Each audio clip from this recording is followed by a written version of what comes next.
안녕하세요. DJ 사나입니다. 오늘의 사연 시작해 보겠습니다. 여러분은 아픈 시어머니를 돌본 적 있으신가요? 저는 불효를 하게 되면서 세상이 얼마나 정의롭고 공평한지 깨닫게 되었습니다. 그래서 이렇게 사연을 보내게 됐으니 부디 끝까지 들어주세요. 저는 40대 직장인 여성인데요. 부부관계도 직장 내 인간관계도 시댁 사람들과의 관계도 나쁘지 않았어요. 단지 문제가 있다면 동서가 저와는 완전히 정반대의 사람이라는 거였죠. 동서의 친정이 잘 살아서 돈에도 크게 연연하지 않고 씀씀이가 좋았어요. 특히 동서가 필요한 물건을 사거나 여행을 갈 때도 항상 최고급을 고집했었는데요. 그동안 가족들도 동서의 이런 씀씀이를 어느 정도 익숙하게 받아들이고 있었어요. 하지만 시아버지 장례식 때 동서의 씀씀이가 시댁 식구들을 모두 놀라게 했죠. 그날 시부가 돌아가셨다는 소식을 듣고 모두들 충격에 빠져 있었는데요. 동서가 식구들 중에서 아버님과 잘 지내왔기 때문에 누구보다 슬퍼했어요. 동서가 장례 준비를 하러 나가면서도 얼굴에 슬픔이 가득하더라고요. 그러던 와중 상조회사 직원이 다가와서 이렇게 물어봤는데요. 장례 비용은 어떻게 할까요? 장례 비용은 제일 싼 것이 200만 원 정도 되고 가장 비싼 것은 800만 원 정도입니다. 어떤 걸로 선택하시겠습니까? 상조회사 직원의 질문에 시댁 식구들이 고민을 했는데요. 그런데 동서가 한숨을 푹 내쉬면서 이러는 거예요. 아버님께서 절 너무 예뻐해 주셔서 친정아버지 같으셨어요. 그래서 전 가장 좋은 것으로 해드리고 싶어요. 800만 원짜리로 해주세요. 아버님을 보내드릴 때 이왕이면 가장 좋게 보내드리고 싶어요. 가족들이 놀라면서도 동서가 여유가 있으니 다들 괜찮겠거니 하더라고요. 그날 이후로 시댁 식구들이 장례 준비를 위해 분주하게 움직였어요. 고급스러운 꽃장식부터 최고급 상복, 그리고 최고급 음식으로 모든 것을 준비했죠. 그래서 시부 장례식 날, 장례식장이 화려하게 꾸며진 거예요. 동서가 이렇게 해주니까 시모가 다른 사람보다 더 고마워했어요. 동서 덕분에 시부를 근사하게 보내드릴 수 있었다고 하시더라고요.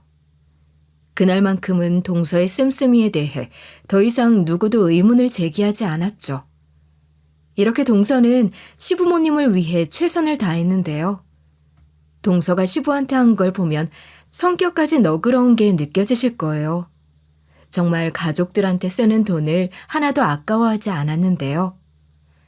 그에 비해 저는 똑소리나게 아껴 사는 의지의 한국인이자 바른말만 하다 귀양 보내질 충신 타입이라 시모가 저보다 동서를 훨씬 예뻐하더라고요. 우선 제가 아주 사소하고 별거 아니었던 이야기부터 해줄게요. 그날 특별한 날은 아니었는데 시모가 전화로 떡국이 먹고 싶다고 하셨거든요. 제가 그때 주말이라서 떡국을 해드리려고 장까지 다 본 다음에 시댁으로 갔어요. 우리 친정집에서는 떡국에 미역을 넣어 먹거든요. 시모도 한번 드셔봤으면 해서 미역도 사갔어요. 그래서 열심히 만들고 있는데 시모가 미역을 볶는 거 보고 미역국이 아니라 떡국이 먹고 싶다고 하시더라고요. 제가 그때 떡국에 넣을 미역이고 친정집에서 자주 먹었어서 해드리고 싶었다고. 의외로 맛있을 거라고 한번 먹어보라고 했죠. 시모가 근데 떡국에 무슨 미역을 넣냐고 계속 궁시렁거리는 거예요. 심지어 친정집에서 별 이상한 괴기한 음식을 다 먹는다고 하는 거 있죠? 결국 제가 참지 못하고 이렇게 일침을 날렸는데요. 어머님, 아무리 제가 하는 음식이 이상해 보여도 일단 먹어보고 말씀하세요. 먹어본 다음에 이건 아닌 것 같다고 하시면 되잖아요. 왜 먹어보지도 않고 그러세요? 제가 주말인데 쉬지도 않고 여기까지 와서 어머님한테 음식 해드리는데 너무하신 거 아니에요? 시모가 그때 콧방귀를 뀌면서 어디 한번 해보라고 하시더라고요. 제가 시모가 하는 말에 지지 않고 한 그릇 뚝딱 한 다음에 또 달라고 할 거라고 했죠. 그리고 나서 상을 차리고 시모를 앉혔거든요. 시모가 떡국을 한 숟가락 뜨더니 눈이 번쩍 뜨이는 거예요. 차마 저한테 맛있다는 말은 못하고 먹을만 하네 하시더니 결국 한 그릇 뚝딱 하셨어요. 시모가 다 먹고도 뭔가 아쉬워하는 눈치라 제가 한 그릇 더 드릴까요? 라고 물었죠. 시모가 아무 말도 못하고 헛기침만 하길래 제가 한 그릇 더 떠드렸어요. 그리고 시모에게 이런 식으로 막 잔소리를 했죠. 어머님, 이렇게 잘 드실 거면서 왜 그런 말씀을 하세요? 저 상처받았잖아요. 며느리도 사람이에요. 저처럼 어머님 생각하는 며느리가 어디 있다고 그러세요? 어머님이 계속 밉게 말하고 행동하면 저 100개 해드릴 거 한두 개만 해드릴 수도 있어요. 제가 이런 말을 했는데 시모가 할 말이 있겠어요? 그저 킁 하고 헛기침만 하고 묵묵히 떡국만 먹더라고요. 전 그래도 시모가 잘 드시는 거 보니까 기분이 좋았어요. 이때까지만 해도 시모가 말을 너무 솔직하게 해서 문제라고 생각했죠. 속내는 나쁜 분이 아니라고 생각했어요. 하지만 그게 다 제 착각이었더라고요. 시모와 제가 갈등을 빚는 사건이 일어났거든요. 제가 아이들을 학원에 데려다주고 왔을 때였어요. 그런데 시모한테 갑자기 전화가 온 거예요. 전화를 받아보니까 어머님이 이러시더라고요. 애들 지금 학교에서 학교할 시간이지? 아직 학원에 안 데려갔나? 집에 있으면 데리고 와라. 내가 기니 할 말이 있다. 시모가 갑자기 이러시길래 너무 의아했죠. 단 한 번도 이러신 적이 없어서 제가 갸웃거리면서 이리 물었는데요. 갑자기 애들을 데리고 오라고요? 학교에서 애들 픽업한 다음에 학원 보냈죠. 나중에 학원 끝마친 다음에 데리고 가도 될까요? 제가 이러니까 어머님이 끝까지 앞뒤 안 맞는 말을 해대는 거예요. 시어머니께서 전이랑 다르게 이런 이야기를 꺼내셨거든요. 내가 손주들 돌볼 거니까 학원 끊어라. 뭘 벌써부터 학원을 보내고 앉아있냐. 요즘 애들은 뛰어놀면서 집에서 공부하고 엄마가 애들을 가르치고 그래야 돼. 제가 이 말을 듣고 인상을 쓴 이유가 뭔지 아시나요? 사실 제가 원래 애들을 학원에 안 보내고 집에서 학습지를 하거나 교육방송을 틀어줬었어요. 학원이다 뭐다 하면서 애들 어릴 때부터 힘들게 하느니 일단 집에서 할 수 있는 것들을 먼저 해보고 싶었거든요. 솔직히 주변 학원비들이 너무 터무니없이 비싸기도 했고요. 그런데 어머님이 뜬금없이 전화로 이런 말씀을 하시더라고요. 우리 손주들은 지금 뭐하고 있냐? 둘째 며느리네는 학원에 가 있더만 너는 학원도 안 보내고 뭐하고 있어? 다른 애들 다 가는 거 내 손주들만 안 가면 되겠냐? 어미가 돼가지고 자식들 뒤처지게 둘 거야? 시어머니께서 웬일로 이런 첨언을 하시는 거예요. 어머님이 워낙 팔랑귀시거든요. 아무래도 동서나 다른 사람에게 무슨 말을 듣고 이러는 것 같아서 제가 이렇게 대답해드렸죠. 벌써부터 학원에 보낼 필요는 없는 것 같아요. 지금부터 학원 보낸다고 무조건 공부에 관심 갖고 공부를 잘하는 것도 아니더라고요. 일단은 집에서 제가 가르치고 학습지만 해보고 싶어요. 요즘 학습지 프로그램도 엄청 잘 되어 있어요. 실제로 학습지를 하고 나서 애들 성적도 많이 좋아졌고요. 이 근처 학원비가 비싸더라고요. 그래서 당분간은 학습지로 대체하는 게 나을 것 같아서 그렇게 하고 있어요. 제가 이러니까 시어머니께서 코웃음을 치시는 거예요. 갑자기 왜 웃으시냐고 물어보니까 어머님이 이러시는 거 있죠? 결국엔 돈 문제였냐? 넌 돈 때문에 안 보내는 거면서 뭐가 그렇게 말이 많은 거냐? 내가 그까짓 학원비 지원해 줄 테니까 손주들 학원 보내라. 저도 다 생각이 있어서 그렇게 해왔던 건데 그렇게 말씀하시니 내심 서운했어요. 그런데 뭐 지원해 주신다고 하니까 알았다고 했죠. 그래서 고민하다가 철저하게 알아본 다음에 학원을 골랐고 그렇게 몇 개월 학원을 보낸 거예요. 애가 2명이니까 학원비가 100만 원 조금 안 되게 들었어요. 그런데 갑자기 보내지 말라고 하잖아요. 그래서 제가 어머님이 하시는 말씀을 이런 식으로 반박했죠. 어머님, 지금 무슨 소리 하시는 거예요? 얼마 전까지만 해도 학원 보내라고 하셨잖아요. 어머님이 애들 뒤처지게 놔둘 거냐면서 굳이 보내자고 하셨던 거 기억 안 나세요? 애들도 일찍이 학원에 적응해서 이제는 학원 가는 거 재밌어 하는데 이제 와서 그만둘 수 없어요. 그런데 시모가 혀를 끌끌 차시는 거예요.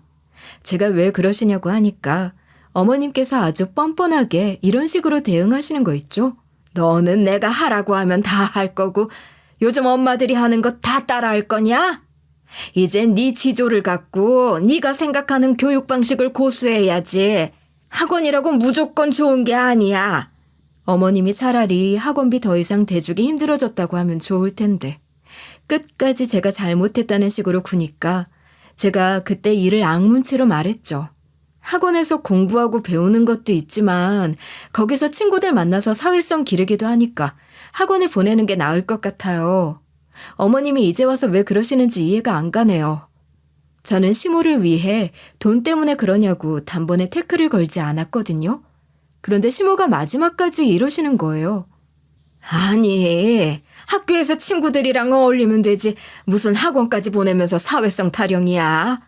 아무리 생각해봐도 내가 집에서 돌보는 게 나을 것 같다. 애들이 아직 어린데 학원까지 보내는 건 너무 과한 것 같아. 내가 손주들한테 잘해줄 수 있으니까 보내라.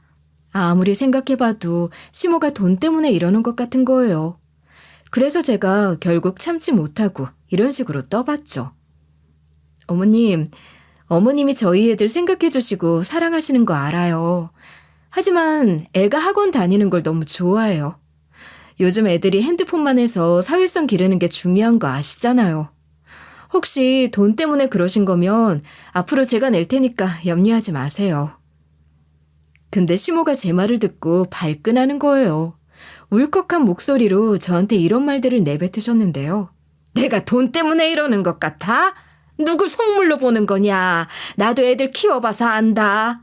며느리 너보다 더 육아에 대해서 잘 안다고. 아휴, 말이 안 통하니까 이렇게 말할 게 아니라 만나서 이야기해야겠다. 일단 여기로 와 봐라. 어머님이 이러시길래 제가 집으로 가려다가 시댁으로 갔죠. 그런데 시댁에 동서가 있더라고요. 시모께서 제가 오자마자 보란 듯이 제 이야기를 하는 거예요.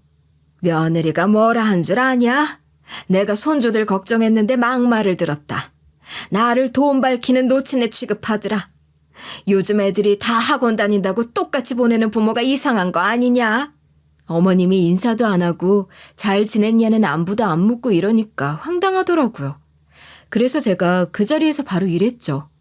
저는 집에서 애들 학습지 시키고 있었는데 어머님이 저 타박하시면서 학원 보내야 한다고 하셨잖아요. 어머님이 지원해 주시겠다고 해서 보낸 건데 왜 그러세요? 애들도 적응해서 재밌게 다니고 있는데 이제 와서 애들 고생시킨다고 보내지 말자고 하니까 받아들이기 힘든 거죠. 누가 봐도 지원해 주시는 게 무리가 있어 보여서 앞으로 제가 부담하겠다고 한 거였어요. 그런데 그게 아니라고 하면서 갑자기 태도가 돌변하시니까 혼란스럽네요. 제가 모르는 무슨 문제가 생기신 거예요? 전 이런 식으로 어머님과 싸우고 싶지 않아요. 제가 이러니까 시모가 말문이 턱 막혔나 봐요. 그러다가 시모가 얼굴이 벌개져서는 저한테 역정을 내셨어요. 며느리가 시모를 가르치려고 드네. 내가 한마디 했는데 10마디를 해 아주? 시모를 이겨먹으려고 드는 며느리가 세상에 어딨냐? 이런 식으로 성질을 내고 있는데 때리는 시어머니보다 말리는 시누이가 더 밉다고 동서가 그 옆에서 이러고 있는 거예요. 아, 형님 너무 팍팍하시다. 어머님한테 왜 그렇게 따지고 들어요? 왜 그렇게 예민한데요? 그동안 어머님 덕에 학원도 보냈으면서 좀 염치 없는 거 아니에요? 사는 게 어려우셔서 그런가? 그러니까 동서랑도 좋은 말이 오가지 않았죠. 제가 바로 동서한테 이런 식으로 따지고 들었거든요. 지금 예민하신 건 어머님이지. 나도 애들 학원 안 보내고 있다가 어머님이 학원 보내는 게 나을 것 같다고 조언해 주셔서 나도 고민하다가 보낸 건데 어머님이 하루아침에 손바닥 뒤집듯이 입장을 바꾸시잖아. 동서가 입장 바꿔서 생각해봐. 난 애들 고생시키고 싶지 않아서 일부러 학습지 시킨 거야. 학원이야 나중에 애들이 원하면 얼마든지 보내줄 생각이었어. 그런데 어머님이 나보고 어미가 돼서 학원도 안 보내냐. 그까짓 학원비 본인이 내겠다고 말씀하시니까 보낸 거였어. 그런데 이제 와서 하는 말이 왜 애들 고생시키냐고. 학원 보내지 말라고 하시잖아. 애들이 이제 적응해서 즐겁게 잘 다니고 있다고. 그래서 내가 돈이 부담이 돼서 그러신 거면 내가 내겠다고 했는데 이러시는 거잖아. 어머님이 갑자기 이러는 게 이해가 돼? 도대체 뭐가 내가 염치 없고 뭐가 문제라는 건지 모르겠는데? 제가 이렇게 말하니까 동서도 아무 말도 못하더라고요. 솔직히 상식적으로 생각해봐도 문제될 건 없잖아요. 머뭇거리고 있다가 동서가 시모를 쳐다봤죠. 그러니까 시모가 헛기침을 하면서 이러시는 거예요. 그만하자 그래. 네 잘났다. 그냥 애들 학원 보내라. 학원비도 이제부턴 네가 내라. 나는 이렇게 말 안 듣는 며느리한테 돈 쓸 생각 없다. 어머님이 이러시는 거 보니까 결국 돈 때문에 학원 그만두게 하려던 게 맞았나 봐요. 제가 그 자리에서 학원에 계속 보내겠다고 대답하니까 시모랑 동서가 저를 만만하지 않은 상태로 봤나 봐요. 그 뒤로 시모랑 동서가 저희 애들 교육에 첨언하지 않았어요. 그동안 시모랑 동서와 만나지도 않고 연락도 자주 안 했는데요. 그러다 시간이 좀 흐른 뒤에 남편이 저한테 이런 말을 꺼내는 거예요. 엄마한테 전화가 왔는데 시댁 모임 좀 가지자고 연락이 왔더라. 오랜만에 외식하자고 하시면서 회를 먹고 싶으시대. 그래서 제가 스키다시도 잘 나오고 가성비 좋은 맛집을 알고 있어서 추천했어요. 저는 사실 돈 10,000원도 벌벌거리면서 쓰거든요. 애들 학원비도 만만치 않아서 진짜 고민하다가 조사를 철저하게 한 다음에 가성비 괜찮고 선생님들 경력도 짱짱한 곳으로 보냈었어요. 다른 엄마들도 다 이러는 줄 알았죠. 엄마들이 아니어도 다른 사람들도 저랑 비슷할 거라 생각하긴 했어요. 남편도 제가 하라는 대로 다 하는 편이어서 제가 하자고 하면 믿고 따라와 주거든요. 이번에도 남편이 제가 가자는 식당이 어디냐고 물어보더니 시모한테 그 식당 주소를 전달했다고 하더라고요. 그 뒤로 별말이 없어서 제가 말한 식당에 가는 줄 알았어요. 그런데 막상 시댁 식구들이 다 모이니까 다른 말이 오가는 거예요. 동서가 글쎄 저를 보자마자 이런 식으로 꼽을 주는 거 있죠? 형님, 어머님한테 들었는데 무슨 맛집을 가고 싶다고 하셨다면서요? 제가 그래서 뭐 하는 곳인지 봤거든요. 형님은 뭘 그런 데 가려고 하세요? 제가 낼 테니까 코스로 나오는 점잖은 일식집으로 가게요. 제가 그때 그걸 가만히 듣고만 있었겠어요? 바로 동서에게 이렇게 반박했죠. 단순히 저렴한 곳이라서 가자고 한 게 아니라 이 동네 엄마들한테 소문이 난 맛집이라고 해서 가자고 한 거야. 맛도 좋고 직원들도 친절해서 가보고 싶었어. 제가 이렇게 맞받아치기 무섭게 시모가 저를 획 돌아보시더라고요. 그리고 동서 대신 이렇게 저를 힐난하는 거예요. 둘째 며느리 말이 맞다. 넌 뭐 그런 데를 가자고 하냐? 역시 둘째 며느리가 부잣집 딸내미라 그런지 씀씀이도 좋고 메뉴 선정도 고급지다. 첫째 며느리랑 너무 달라. 첫째 며느리는 틈만 나면 돈 아끼려고 짠순이처럼 굴어서 답답할 때가 한두 번이 아닌데 둘째 며느리랑 뭔가를 같이 하면 시원시원해서 좋더라. 둘째 며느리가 돈 쓸 줄도 알고 통이 커. 이렇게 동서랑 저를 비교하고 난리였어요. 시모랑 동서랑 아주 죽고 못 살았죠. 저는 저번에 애들 교육 문제로 한마디 했어서 그런지 어머님이 저를 더 안 좋아하는 것 같더라고요. 시동생이 저희가 싸울 것 같았는지 일단 일식집에 가자고 하길래 자리를 옮겼는데요. 동서 따라 일식집에 갔더니 제 옆에 시모가 앉고 그 옆에 동서가 앉게 됐어요. 그런데 시모가 아예 저한테 등을 진 상태로 동서랑 이야기하는 거예요. 저 들으라는 식으로 용돈 이야기를 그렇게 하더라고요. 누구는 얼마 주는데 둘째 며느리는 이 정도나 줘서 너무 좋더라. 저번에 보낸 인삼 너무 고마워. 나 그걸로 인삼주 담궈 먹으려고. 이렇게 저를 의식하면서 동서가 준 걸 자랑을 하시는 거예요. 그때 남편이 제 눈치를 보면서 이러더라고요. 우리도 영양제 보내주고 반찬도 해서 보내주고 그러잖아. 우리 칭찬도 해주고 그래. 우리 엄마가 너무 재수씨 칭찬만 해준다. 그런데 시모가 그 말을 듣고 허 하고 비웃는 소리를 내는 거예요. 그리고 나서 이런 식으로 말도 안 되는 이야기를 하시는 거 있죠? 영양제 이야기는 하지도 말아라. 그거 먹고 나서 오히려 더 피곤해지는 것 같아. 변비까지 생긴 것 같아서 안 그래도 안 먹고 있다. 남편이랑 제가 황당해하면서 왜 그동안 말을 안 했냐고 했는데요.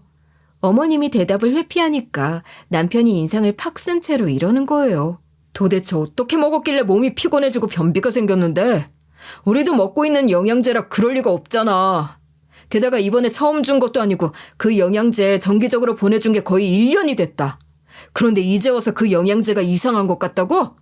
남편이 이렇게까지 나왔는데 어머님이 끝까지 이상한 걸 줬다고 하시는 거예요.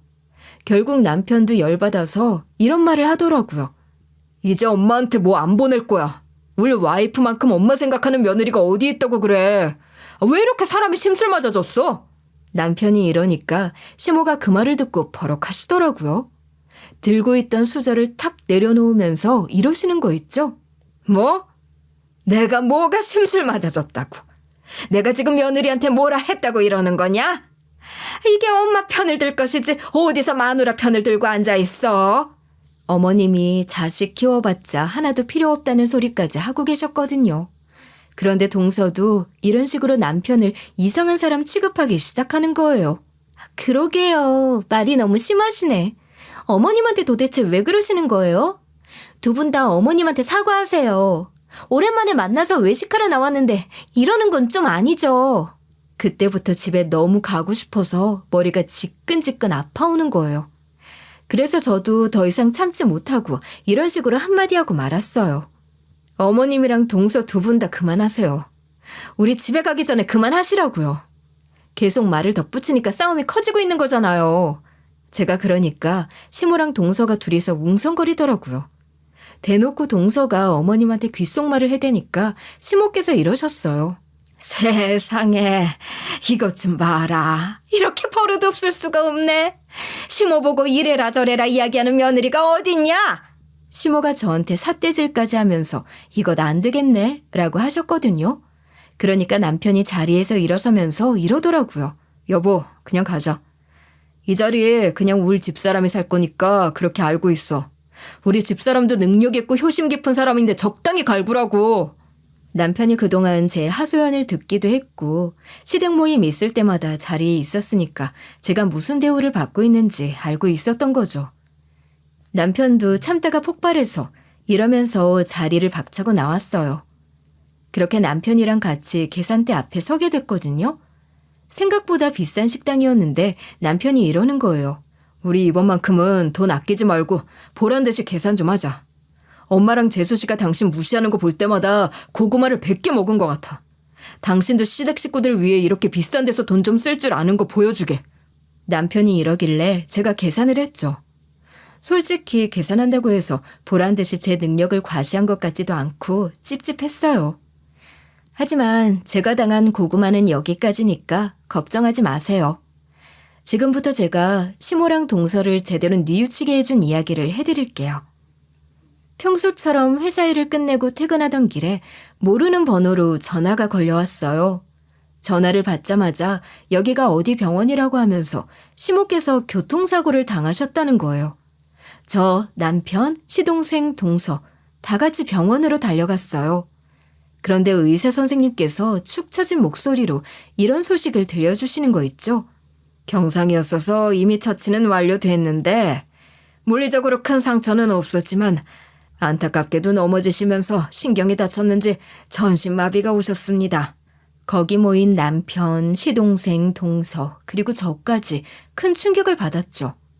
큰 상처가 있으신 게 아니라 며칠 입원 후 퇴원하면 된다는데 동서가 고민도 없이 자기가 모시겠다고 하는 거예요. 아무리 그래도 전신마비인 사람 병시중은 쉽지 않잖아요. 동서 손을 잡고 진심으로 고마워했는데요.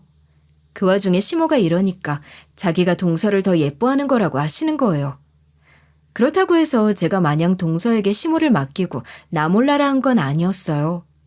꾸준히 병문안을 가다가 시모가 전신마비가 된 지 6개월이 다 되어갈 때쯤이었는데요.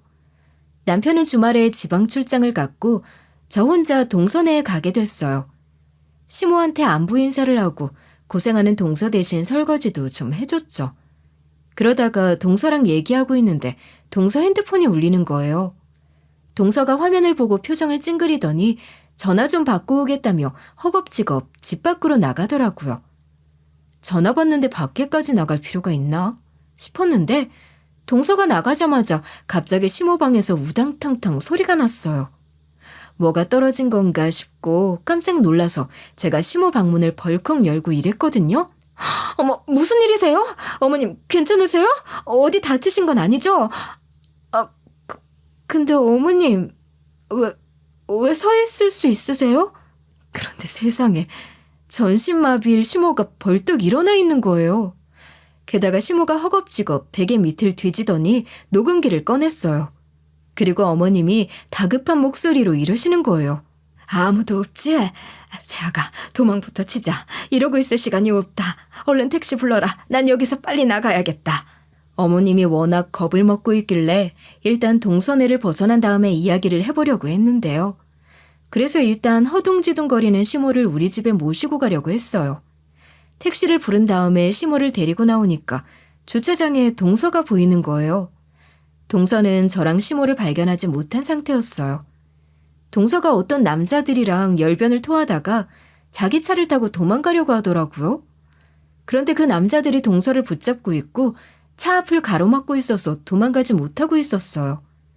동서가 발버둥 치면서 진땀을 빼느라 우리 아파트 입구 쪽으로 향하는 걸 보지 못했죠. 게다가 거리가 상당해서 못 볼 수밖에 없었어요. 제가 자세하게 볼 수 있었던 이유는 딱 봐도 주차장 한 구석에 누군가가 모여 있었거든요. 그리고 동서가 목청이 터져라 이런 식으로 소리를 치고 있더라고요. 야, 돈 빌려주겠다고 해놓고 빚쟁이를 부르는 게 어딨어. 내가 돈 안 갚는다고 이러는 거야? 이렇게 복수하는 거냐고. 목소리가 너무 동서 같길래 핸드폰 카메라를 켰거든요.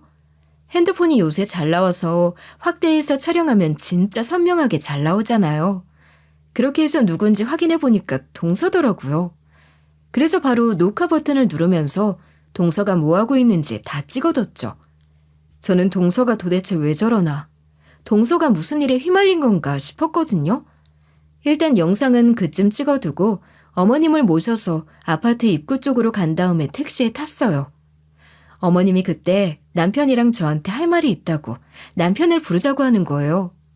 택시가 우리 집으로 출발하자마자 지방 출장 가 있는 남편에게 연락했는데요. 남편이 마침 KTX를 타고 서울에 도착했고 지하철을 타고 있대요. 그래서 남편에게 동서집에서 이런 일이 있었다고 자초지종을 전부 다 설명했어요. 시모가 우리 집에 도착할 무렵 남편도 도착해 있었죠. 그때가 돼서야 시모가 남편과 저에게 녹음기 내용을 들려주셨어요. 그 내용은 시모의 병수발을 들고 있는 동서랑 시동생에게 유산 상속을 할 수 있게 처리하고 돈을 어떻게든 빨리 가지고 올 수 있게 계획을 짜는 내용이었는데요. 동서가 시동생에게 이런 말을 하고 있었거든요. 여보, 솔직히 말해서 어머님 유산을 우리가 좀 더 많이 상속받게 해야 되잖아. 우선 어머님의 유언장을 몰래 준비하자. 내가 아는 사람이 그러는데 문서 위조해 줄 수 있는 전문가를 알고 있대. 어머님 서명도 위조할 수 있다고 하던데? 그리고 어머님의 부동산 중 일부를 미리 금매로 처분할 수 있는 방법을 찾아야 돼. 보험금이나 저축액도 확인하고. 그러니까 우선 유언장부터 위조해보자. 동서가 우리 몰래 시동생이랑 이런 이야기까지 하고 있었다니 깜짝 놀랐죠. 동서가 어째서 이런 범죄까지 저지르려고 마음먹었나 싶었거든요. 그리고 시모께서 말해줬는데 시모가 교통사고가 난 후로 동서 집에서 지내게 됐잖아요. 그날 시모가 선잠을 자다가 어떤 목소리가 들려서 잠에서 깨어났대요. 그런데 집에 사채업자들이 찾아온 것 같았다는 거예요. 시동생과 동서가 도박에 빠져 사채비까지 졌는데 그 돈을 메꿀 수 없는 상태였대요. 시모가 사채업자가 아닌가 생각한 이유가 동서가 사채업자한테 이런 말을 했다는 거예요. 우리 집 부자니까 다 갚을 수 있다고요. 저희가 지금 도박에 빠졌다고요? 아니거든요. 사채빚 정도는 메꿀 수 있다고요. 조금만 기다리라니까요. 아빠가 해결해 줄 수 있는데 지금 감옥에 있어서 돈을 못 찾고 있다고요. 집까지 찾아와서 이게 무슨 행패예요? 어머님 지금 주무시니까 나가서 이야기하자고요. 이러고 나서 동서가 곧바로 시모가 있는 방 안을 확인해 봤대요.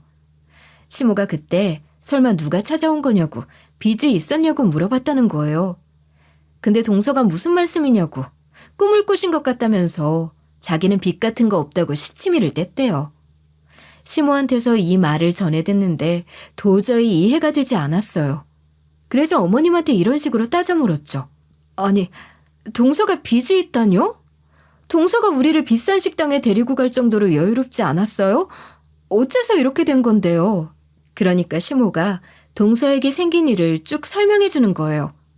평소 돈을 아끼지 않고 펑펑 썼던 동서가 사돈 어른이 감옥에 가자 그간 써왔던 것처럼 돈을 못 구하게 됐고 그 돈을 얻기 위해 도박에 손을 댔다는 거예요. 시모께서 해외 출장 가 있다던 사돈이 사실 감옥에 있었다는 것과 동서가 썼던 돈들이 사실 도박으로 구했던 거라는 사실을 알게 된 거죠. 시모가 그동안 동서의 말들을 몰래 들으면서 짐작한 바가 사돈이 글쎄 여러 사람들한테 사기를 쳐서 투자금을 왕창 받은 후에 말을 바꾸는 식으로 돈을 긁어모았다고 하더라고요. 그래서 고소를 당했다고 들었대요. 그리고 시동생네 집에서 녹음해서 알게 된 사실이 또 있는데 시동생도 동서랑 같이 게임에 빠졌다는 거예요.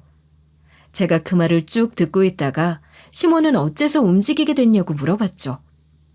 시모가 실제로 신경병성 통증으로 전신마비 진단을 발견했는데 차츰 호전이 되더니 몸이 잘 움직이게 되었대요.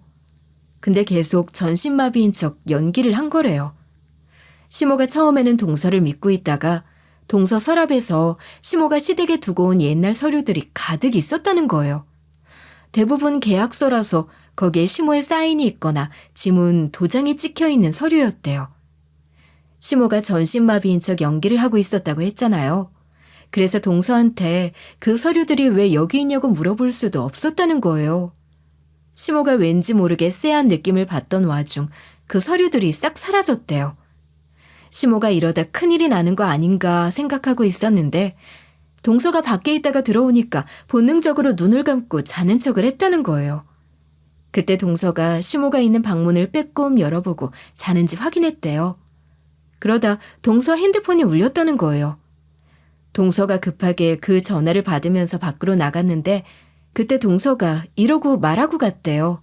어머님한테 들킬 수도 있으니까 내가 전화하지 말라고 했지. 거의 다 준비했어. 이제 똑같이 위조할 수 있다니까? 시모가 그때가 돼서야 동서의 간사한 계략을 알아내야 한다고 생각하셨다는 거예요. 그래서 아무한테도 말하지 못한 상태로 동서네 집에 있을 수밖에 없었고 베개 밑에 녹음기를 숨기고 있었대요. 저랑 남편이 모든 이야기를 전해 듣고 집으로 동서와 시동생을 불렀어요.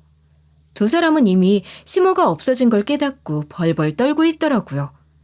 처음에는 동서랑 시동생한테 이런 식으로 캐물어봤는데요. 어머님한테 모든 사실 다 들었어요. 어머님 몰래 무슨 짓을 한 거예요? 유산 상속할 수 있게 처리하고 돈을 어떻게든 빨리 가지고 올 수 있게 계획을 짜고 있었어요? 동서랑 시동생이 발뺌을 하더라고요. 시동생이 아무렇지 않게 이런 식으로 거짓말을 하는 걸 듣고만 있었어요. 아니 형수님, 갑자기 불러놓고 이상한 말을 하시네요?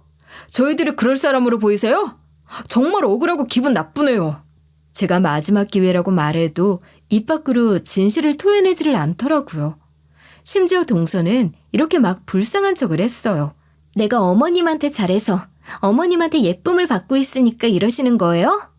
설마 질투하시는 거냐고요. 그게 아니면 어머님이 뭐라 하신 건가요? 사실 어머님이 전신마비가 오셔서 누워만 계시느라 심적으로 많이 약해지신 것 같더라고요. 그래서 헛소리를 하시고 망상을 보고 계셨어요. 어머님을 하루빨리 정신과에 데려가서 진단을 받아봐야 할 것 같아요.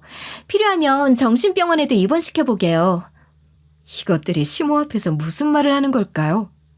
지들이 지은 죄를 안 들키려고 이러는 게 어이가 없고 황당했어요. 그래서 제가 그 두 사람한테 어머님이 녹음해둔 걸 들려줬죠. 그와 동시에 제가 동서랑 시동생을 내려다보면서 이렇게 말했는데요. 이거 안 들리세요? 어머님 유산 때문에 서류 조작을 하려고 했으면서 어디서 구라를 치세요? 제가 증거도 없이 두 분 의심하고 떠보는 것 같으세요? 동서와 시동생이 그제야 얼굴이 새하얘지더라고요. 그러면서 동서가 허둥지둥 해명을 하기 시작했어요. 아니 형님, 더 이상 돈 구할 곳이 없어서 그랬어요. 아버지가 감옥에서 나오기만 하면 바로 갚을게요. 제가 여태까지 가족들한테 돈을 많이 썼잖아요. 시부 장례식도 그렇고 비싼 식당에 간 것도 그렇고 전부 다 기억 안 나세요? 그러니까 제발 봐주세요. 아까도 사채업자한테 전화가 와서 더 이상 기간을 미룰 수도 없었어요. 동서가 이렇게 말하니까 시동생까지 나서서 싹싹 빌더라고요. 시모가 그때 자리에서 벌떡 일어나서 전신마비가 아닌 걸 보여줬어요. 그러니까 동서랑 시동생이 입을 떡 벌리고 쳐다보고 있었죠. 시모가 그 두 것들을 위아래로 훑어보면서 이런 말씀을 하셨어요. 사실 몸이 극적으로 회복해서 일어날 수 있었다. 그래서 니들이 뭔 짓을 하고 있었는지 알 수 있었다고. 첫째 며느리 덕에 둘째 며느리랑 둘째 아들 집에서 벗어나서 이렇게 니들 앞에서 설 수 있게 된 거야. 내가 둘째 며느리랑 둘째 놈을 정말 많이 믿었는데 어떻게 이럴 수 있냐. 니들 싹 다 고소해버릴 거니까 그렇게 알고 있어라.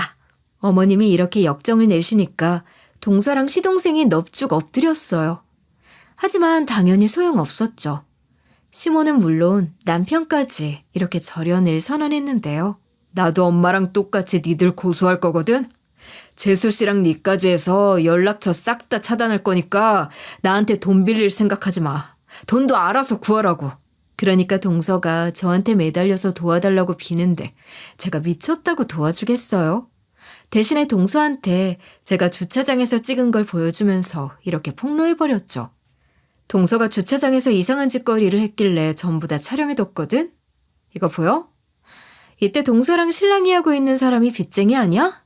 혹시 몰라 찍어봤는데 제가 맞췄나 봐요. 동서 얼굴이 사색이 되어가고 있길래 제가 이런 식으로 농락을 해버렸어요. 내가 증거로 남기려고 촬영을 하고 있었어. 빚쟁이 차 앞유리에 부착해둔 전화번호도 찍힌 것 같은데. 지금 당장 빚쟁이한테 연락해서 너 여기 있다고 찾아가라고 해야겠다. 사실 핸드폰 카메라 화질이 아무리 좋아도 전화번호까지 찍히지는 않았거든요.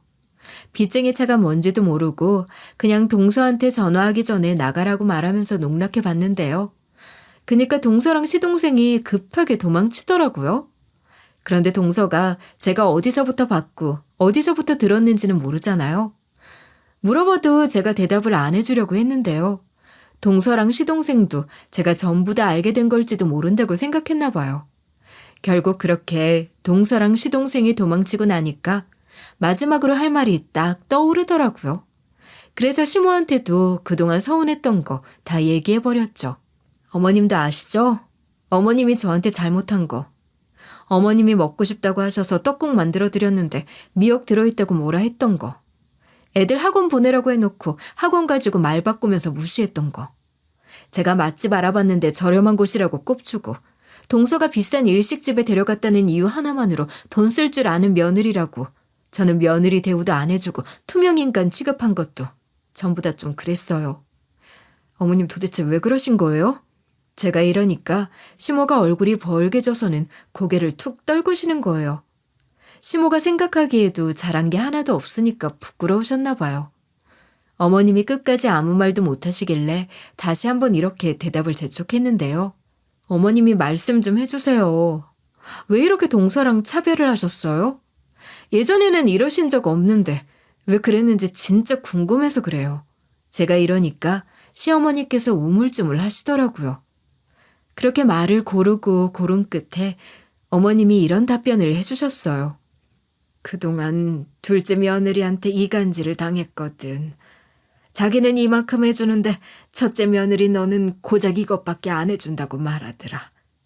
둘째 며느리가 그러길래 처음에는 각자마다 사정이 다른데 어떻게 전부 다 똑같이 해주겠냐고. 내가 이것만 해줘도 좋다고 말했어. 근데 둘째 며느리가 끊임없이 첫째 며느리 네가 옷 입은 거 보니까 가격대가 좀 나가던데 나한테만 돈을 안 쓴다는 식으로 이야기하더라고.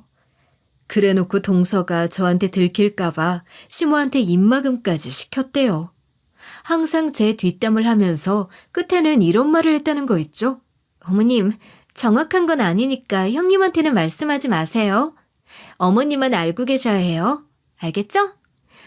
제가 사이를 갈라놓으려고 그런 건 아니고 형님이 하시는 행동이 너무 속보여서 그런 거예요. 그 뒤로도 시모가 저한테 학원비를 지원해주고 있다는 말을 했다고 하더라고요. 그러니까 동서가 이런 식으로 어머님 속을 뒤집어 놨대요.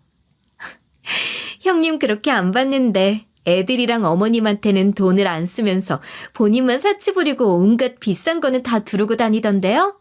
이렇게 속닥거리는 바람에 시모가 저를 미워하게 된 거래요. 그러면서 저를 더 완벽하게 이간질하기 위해 이런 이야기까지 했대요. 제 생각엔 형님이 자기 자식이랑 시어머니보다 본인 허영에만 관심 있는 사람인 것 같아요. 솔직히 형님이 무서워서 말 안 하려고 했거든요. 가뜩이나 평소에 말도 못 대먹게 하는 사람이라서 저 혼자서만 알고 있었어요. 솔직히 어머님이 생각하기에도 좀 그렇잖아요. 제가 형님 몰래 어머님한테 그런 것들을 말한다는 사실을 알게 되면 제 입장이 난감해지니까 말하지 말아주세요. 그래서 시모가 저한테 말하지도 못하고 제가 진짜 뼛속까지 이기적인 인간이라고 생각하면서 속으로만 씩씩댄 거죠. 어머님이 일이 이 사단까지 온 상황을 이런 식으로 쭉 설명해 주더라고요. 난 정말 첫째 며느리 네가 나한테만 돈을 아끼고 내가 있을 때만 돈을 안 쓰는 줄 알았다. 그래서 며느리 널 그런 식으로 대한 거야. 내가 제대로 알아보지도 않고 둘째 며느리의 이간질에 넘어가서 너무 미안하다. 원래는 그냥 듣고 넘어가려고 했는데 둘째 며느리랑 맨날 첫째 며느리 네 뒷담을 하다 보니 어느새 나도 모르게 차별을 하게 되더라. 다시는 안 그럴 거니까 제발 용서해줘. 어머님이 이러시면서 눈물을 흘리시는 거예요. 시모가 잘한 건 아니지만 동서한테 오랜 시간 동안 조종당한 거잖아요. 게다가 남편이 그동안 시모가 뭐라 할 때마다 제 편 들고 짜증내고 화내던 게 생각났어요. 남편이 제 속마음을 읽었는지 자기는 언제든지 제 편이라고 하면서 이런 얘기를 해주더라고요. 여보, 날 생각해서라도 엄마 사과 좀 받아줘. 내가 생각하기에도 엄마가 정말 잘못했지만 재수 씨가 옆에서 계속 당신 욕만 했다고 하잖아. 다음에 또 그러면 얄짤없게 연 끊어버리게. 그러니까 이번엔 봐주자. 게다가 어머님이 제 손을 꼭 붙잡은 채로 용서해달라는 거예요. 그래서 다음에는 절대 그러지 말아달라고, 오해가 생기기 전에 솔직하게 다 말씀해달라고 하고 사과를 받아줬어요. 그리고 나서 동서랑 시동생이 불법 게임한 걸 고발했어요. 벌금형을 선고받아서 거금을 지불했다고 하더라고요. 그 뒤로 시모가 저한테 잘하기 시작했어요. 전이랑 다르게 반찬도 챙겨주시고 저한테 전화를 자주 하시더라고요. 저희 집에 자주 들려서 저 대신 집안일을 많이 해주고 계세요. 반면에 저는 어머님한테 상처받은 게 많아서 도리만 하고 살고 있는데요. 동서하고는 어떻게 지내고 있냐고요? 동서가 간간히 돈 빌려달라는 전화를 하고 있는데요. 어느 날은 동서가 전화를 걸어서 제게 이런 말을 해주더라고요. 형님, 우리 아버지가 보석금을 내고 이미 출소했고 피해자들 피해서 해외로 피신 간 상태래요. 그러니까 저도 피해자라는 거예요. 우리 아버지 때문에 돈이 부족해져서 불법 게임에 손댄 거라고요. 지금은 절대 안 하고 있으니까 평범하게 살아갈 수 있게 금전적으로 도와주세요. 기반이 좀 있어야 먹고 살 수 있을 거 아니에요. 제발 한 번만 기회를 주세요. 제가 이자까지 붙여서 갚을게요. 이렇게 말하면서 싹싹 비는데 어딘가 느낌이 쎄하더라고요. 불법 게임의 중독성이 어마어마한데 한 방에 끊을 수 있을 리가 없잖아요. 그래서 제가 이런 식으로 동서를 떠봤는데요. 진짜로 불법 게임 안 하고 있는 거예요? 정말이면 제가 돈 빌려드릴게요. 대신 동서가 지금 거짓말하고 있는 거면 대가가 있을 거예요. 제가 이렇게까지 말했는데도 동서가 아주 당당하더라고요. 단 한 번도 떨지 않고 이렇게 대답하는 거 있죠? 이제 불법 게임 절대로 안 하고 있어요. 이제 저 믿어주셔도 돼요. 무슨 일이 있어도 합법적인 방법으로 돈 벌어올 테니까 제발요. 남들이 들으면 진짠가 싶을 테지만 저는 안 믿었죠. 그래서 제가 생각한 대로 동서를 이런 식으로 시험해 본 거죠. 그럼 경찰한테 신고해서 동서가 불법 게임하고 있는 것 같으니까 조사 좀 해달라고 해도 되죠? 동서 집 좀 뒤져보라고 하려고요. 제가 이러니까 동서가 아무 말도 못하는 거예요. 제가 진짜로 신고하고도 남을 인간이라는 걸 알고 있으니까 말문이 막혔겠죠. 동서가 그제야 떨리는 목소리로 이러더라고요. 형님, 돈 빌리는 것 가지고 무슨 신고까지 하세요. 허위신고로 잡혀가면 어쩌려고 그러세요. 다른 사람도 아니고 가족한테 그러실 필요는 없죠. 동서가 신고하지 말고 돈을 빌려달라는 개소리를 하고 있었는데요. 동서가 아무래도 정신을 못 차린 것 같아서 제가 이렇게 말해버렸죠. 제가 잡혀가도 동서 말이 진실인지 알아봐야 할 것 같아요. 제 말이 맞는지 지금 당장 신고해볼까요? 제가 112에 전화해서 동서 번호랑 집 주소 전부 다 알려주면 돼요? 제가 이런 식으로 겁을 주니까 동서가 우는 거예요. 그러다가 잠시 뒤에 동서가 거의 통곡을 하면서 이랬어요. 저도 이제 그만하고 싶은데 중독돼서 못 끊겠어요. 거짓말해서 죄송해요. 제발 한 번만 도와주세요. 저희 남편도 저랑 똑같이 아직까지 불법 게임에 손을 대고 있는 중이에요. 동서가 이러길래 동서가 우는 것도 연기 같은 거예요. 한마디로 동서에 대한 신뢰가 완전히 사라진 거죠. 그래서 제가 아주 냉정하게 이런 식으로 동서를 대할 수 있었어요. 아하, 그러니까 저한테 돈을 빌리려고 구라를 쳤다는 거죠? 전 거짓말하는 중독자들한테 돈을 빌려주거나 엮일 생각 추호도 없으니까 연락하지 마세요. 제가 이러고 나서 전화를 뚝 끊어버렸는데요. 이렇게 동서가 저한테 거짓말하다 딱 걸려서 번호를 싹 다 차단해버린 거죠. 제가 이렇게 차단해버리고 나서 어머님한테 전화를 했는데요. 그리고 어머님께 동서한테 이런 전화가 왔다고 말했거든요. 시모가 제 말을 쭉 듣고 있다가 결심했다는 듯이 이러시더라고요. 그것들이 아직도 불법 게임에 손을 대고 있다고?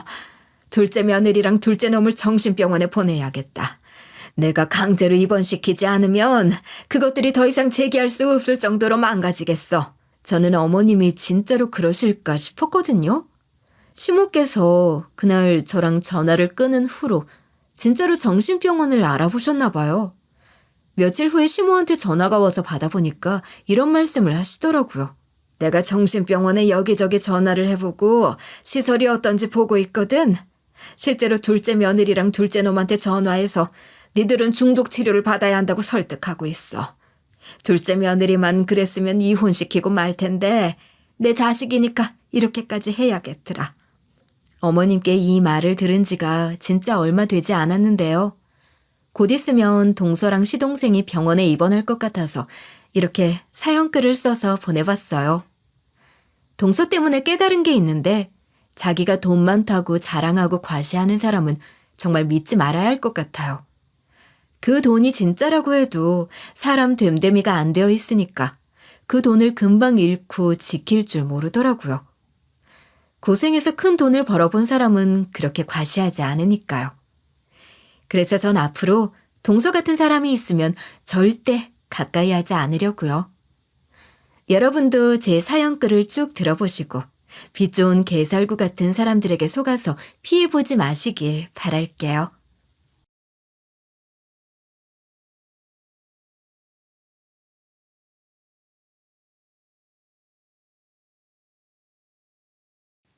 안녕하세요. DJ 사나입니다. 오늘의 사연 시작해보겠습니다. 안녕하세요. 저는 40대 중반이고 이름은 강이나라고 해요. 저는 어린 시절 엄마와 할머니와 함께 살았답니다. 외할머니가 아닌 친할머니랑요. 아빠는 제가 초등학교 4학년일 때 돌아가셨어요. 외아들이었던 아빠를 잃고 홀로 되신 할머니를 엄마가 모시고 살았던 거죠. 심지어 할머니는 아빠의 생모가 아니라 키워주신 분이셨는데 저는 그 사실을 한참 자란 후에야 알았어요. 제 기억 속 할머니와 아빠는 친모자지간이 아니라고는 전혀 상상할 수 없을 정도로 사이가 좋으셨거든요. 서로를 위하는 마음이 극진했다고 어린 저도 느낄 수 있었던 것 같아요. 그러니 할머니가 아빠의 친엄마가 아닐 거라는 건 전혀 짐작할 수 없었고 나중에 엄마한테 그 얘기를 듣고도 너무 놀랐었답니다. 엄마 역시 그런 할머니께 참 잘했고 그러니 아빠가 돌아가신 후에도 할머니를 모셔와 함께 살았던 걸 거예요. 외할머니가 일찍 돌아가셨기 때문에 엄마는 할머니를 엄마처럼 의지했고 할머니도 엄마를 딸처럼 대하시면서 저희 3대는 그렇게 서로에게 힘이 되어주며 살았던 것 같아요. 형편이 넉넉한 건 아니었지만 저는 어린 시절을 늘 행복한 기억으로 떠올리고 있어요. 특히 겨울날 날이 추워질수록 할머니, 엄마와 나눴던 마음이 더욱 따뜻하게 느껴졌던 것 같아요. 아유, 오늘 진짜 춥네. 아유, 날이 어쩜 이렇게 찬지 모르겠구나.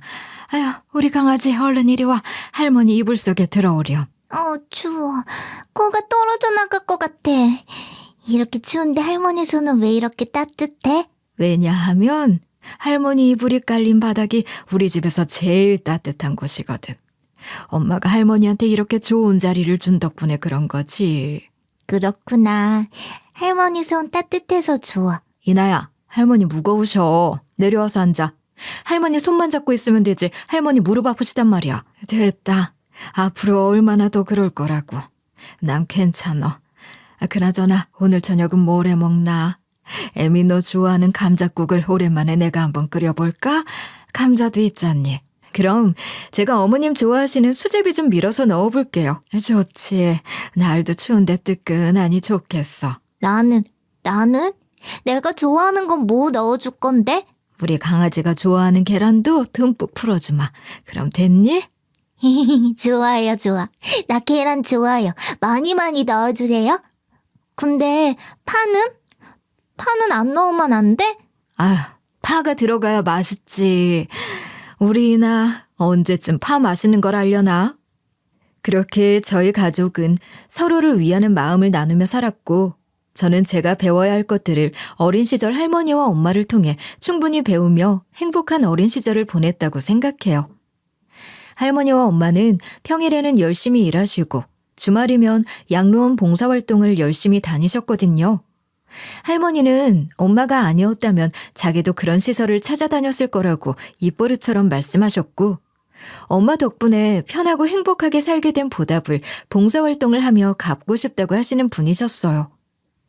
그런 할머니와 함께 엄마도 봉사활동을 다니고 계셨고 더러는 저도 따라가곤 했죠. 받은 것, 가진 것은 그렇게 나누고 살아야 한다는 것이 할머니와 엄마의 신념이었고 그것은 제게도 중요한 삶의 기준이 되게 된 거예요. 대학을 서울로 오게 되어 저는 할머니 엄마와 떨어져 처음으로 혼자 생활하게 됐는데 타지 생활에 좀 익숙해진 뒤에는 제가 할 수 있는 봉사활동부터 알아봤어요.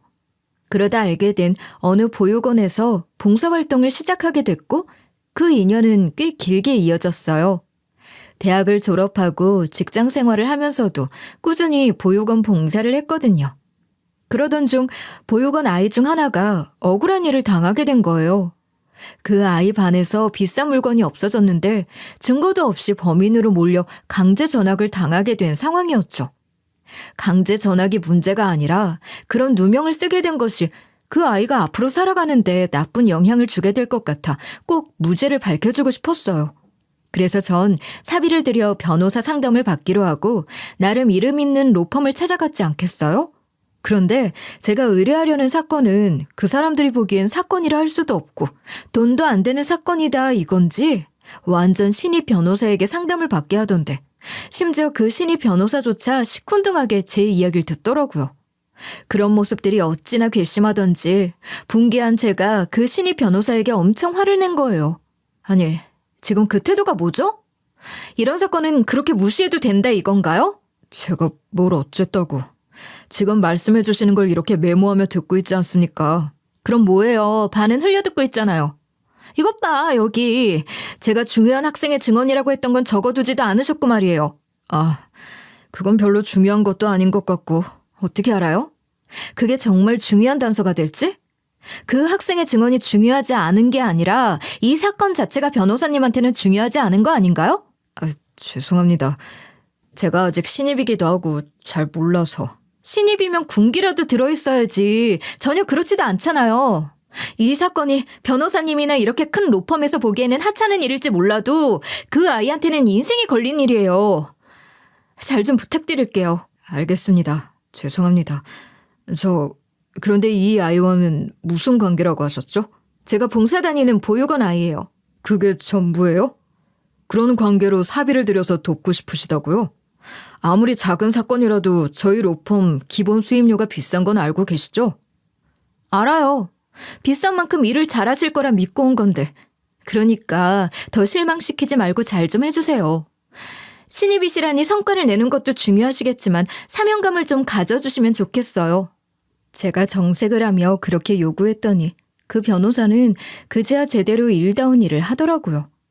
결국 그 변호사 덕분에 아이는 누명을 벗게 됐고 저는 더할 나위 없이 뿌듯했죠. 그런데 사건이 잘 해결되고 난 후에 그 변호사에게 개인적인 연락이 온 거예요. 아무 연고도 없는 보육원 아이를 위해서 이렇게까지 하는 제게 감명을 받았다며 이야기를 조금 더 해보고 싶다는 거였는데, 말이 감명이지 그런 제가 너무 신기하다는 듯한 뉘앙스였지 뭐예요. 그래서 기분이 좀 묘했던 것 같아요. 외모도 훈훈한 잘 나가는 변호사가 한번 보자고 하니 일단 기분이 좋긴 했는데, 신기해서 이야기를 해보고 싶다는 걸 마냥 좋아해야 하나 싶기도 하고 말이에요. 그렇게 복잡 미묘한 심정으로 그 변호사를 만나러 나갔는데, 데이트 아닌 데이트는 무척이나 재밌었고, 이후로 몇 번 더 그런 만남을 가지면서 그 사람에 대해서 점점 더 많은 것을 알아가게 됐어요. 그 사람은 보기보다 훨씬 더 냉소적인 사람이더라고요. 그러니 아무 상관도 없고 보육원 아이의 일, 아무것도 얻을 게 없는 그런 일에 발벗고 나서는 제가 정말 신기하다고 했어요. 저는 자연스럽게 저의 성장 환경에 대해 얘기하게 됐고, 그 사람도 자기가 자라온 환경에 대해서 이야기를 한 거예요. 그 사람은 계모에게서 자란 사람이었어요.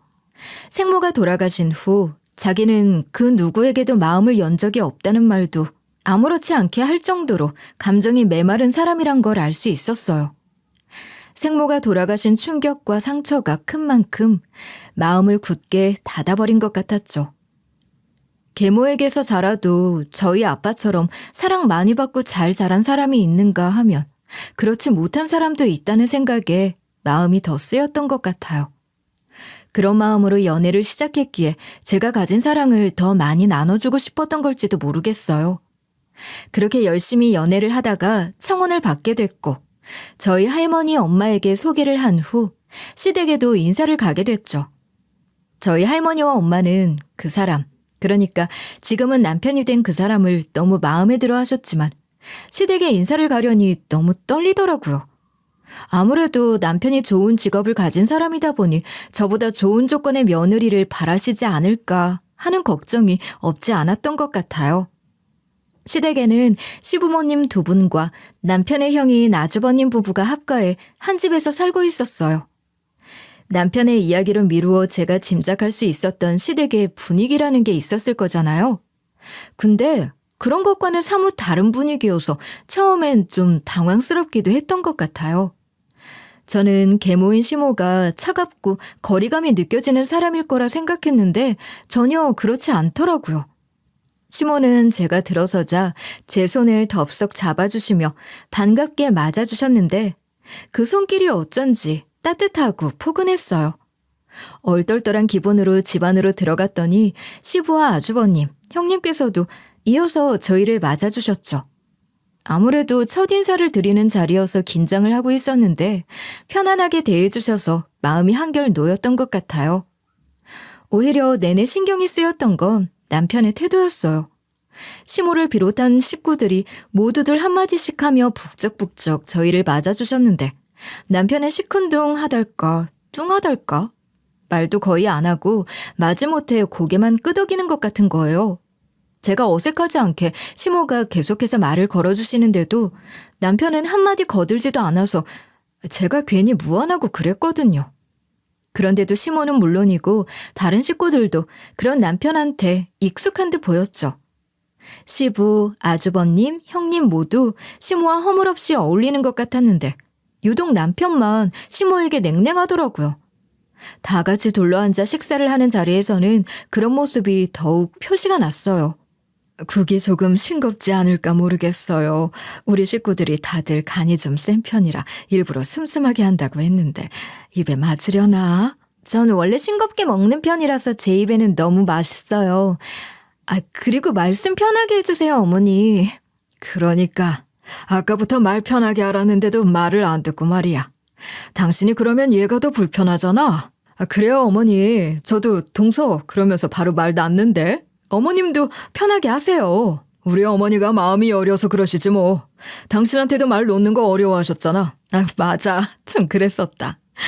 아유, 어느새 벌써 다 잊어버렸네. 어머니, 제가 시집 온 지 벌써 그렇게 됐나 봐요. 그러게나 말이다. 이제 둘째 며느리까지 보게 됐으니 더 바랄 게 없어. 며느리 둘 다 참 잘 들어왔지 뭐냐. 그럼 나도 말을 편하게 하마. 그러면 되지? 네, 어머니, 감사합니다. 편하게 대해주시는 게 훨씬 더 좋아요. 금방 친해지는 기분도 들고 말이에요. 그래, 편한 마음으로 저녁도 맛있게 먹자. 특별히 입에 맞는 걸 알려주면 이따 갈 때 좀 싸줄게. 어머님께서 정말 정이 많으신 것 같아요. 맞아. 우리 어머님 정도 많으시고 가족을 위해서 항상 애쓰시는 분이야. 배울 점이 많아. 무슨 맏며느리 노릇한다고 시집살이 하느라 네가 고생이 많지. 둘째, 넌 왜 그렇게 말이 없냐? 그래도 오랜만에 집에 왔고 너희들이 주인공인 자리인데 노력하는 모습이라도 좀 보여라. 네, 특별히 할 말이 없어서 그렇죠 뭐. 알겠습니다. 재수 씨, 저 녀석 데이트할 때도 저래요? 그러면 재수 씨는 참 재미없을 것 같은데. 말이 많은 사람은 아니어도 이 정도는 아닌데 오늘은 유난히 더 그러네요. 운전해서 오느라 피곤해서 그렇지. 얼른 먹고 너무 늦기 전에 출발해야지. 아니에요, 괜찮아요. 그렇게 오래 걸리는 거리도 아닌데요. 괜찮아요, 어머니. 시모가 걱정해 주시는 말씀을 하셔도 남편이 아무 대꾸를 안 하길래 급하게 제가 대답을 하느라 허둥대기까지 했지 뭐예요. 시부가 한마디 하시기까지 했는데도 남편은 숟가락이나 열심히 들었지 아무런 말이 없었고, 시모는 그런 남편이 신경 쓰이는 것 같으면서도 애써 신경 쓰지 않으려는 듯 보였던 것 같아요. 식사 자리의 대화 속에 스며든 감정이 뚜렷하게 보이더라고요. 시부가 약간 독불장군 같은 스타일이신 것 같았는데 시모는 그런 시부에게도 잘 맞춰가며 헌신과 따뜻함을 보여주셨고, 아주버님과 형님도 그런 시모의 공을 인정하고 높이 사는 것 같은데 남편만 벽을 치고 시모를 받아주지 않는 거예요. 그래서 서울로 돌아오는 길에 남편 눈치를 살피면서 조심스럽게 이야기를 꺼냈던 것 같아요. 자기 말만 들었을 때는 어머님이 차가운 분이실 거라고 생각했는데 전혀 아니시던데? 뭐 그렇지. 그러지 말고 얘기 좀 해봐. 내가 보기엔 어머님이 노력을 많이 하시는데 자기만 뾰족하게 그러는 것 같았단 말이야. 아버님이나 아주버님, 형님도 어머님이랑 사이가 꽤 좋아 보이던데 왜 자기만 그래? 난 그분을 도저히 좋게 생각할 수 없어. 우리 엄마가 돌아가시기 전에 그분은 아버지랑 이미 부적절한 관계를 맺고 있었거든. 그건 몰랐어. 그랬구나.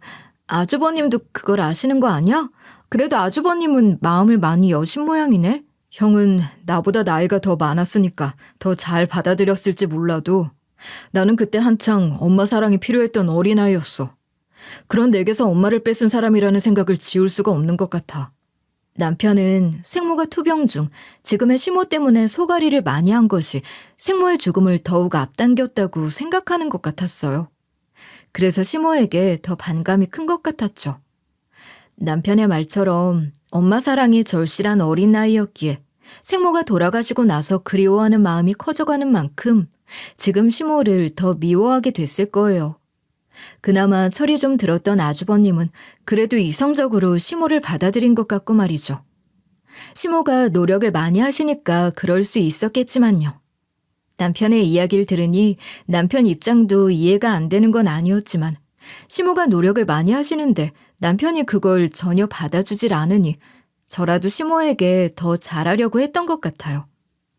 결혼 후에도 시댁에 내려갈 때마다 남편 몫까지 제가 시모에게 몇 배나 더 살갑게 대하려고 노력을 했거든요. 저는 중간에서 저대로 그렇게 노력을 하면서 남편과 시모의 관계가 좋아지길 바랐는데 좀처럼 그럴 기미는 보이지 않더라고요. 아이가 태어나고 시모는 제 아이에게도 넘치는 사랑을 주려고 하셨지만 남편은 시모가 저희 아이에게 잘하는 것도 탐탁지 않아 하는 거예요. 시모는 저희 아이가 태어나자마자 아이를 보셨을 때 눈물까지 보이며 감격스러워 하셨는데 그때도 남편이 어색하고 못마땅한 기색을 감추지 못해서 제가 안절부절했었어요. 지나치게 과한 감정을 드러내는 게 불편하고 싫다나요? 그렇게까지 생각할 건 또 뭔가 싶었지만 남편에게는 어린 시절의 상처가 연결된 문제이니 그 또한 쉽지 않은 것이라 생각하고 이해해야지 별 수 없잖아요. 그리고 저희 아이 돌 무렵 시모가 서울에 결혼식 와야 하실 일이 있어서 겸사겸사 저희 집에도 잠깐 들르셨는데 직접 빚은 떡을 가져오신 거예요. 세상에, 어머니, 이걸 직접 하신 거예요?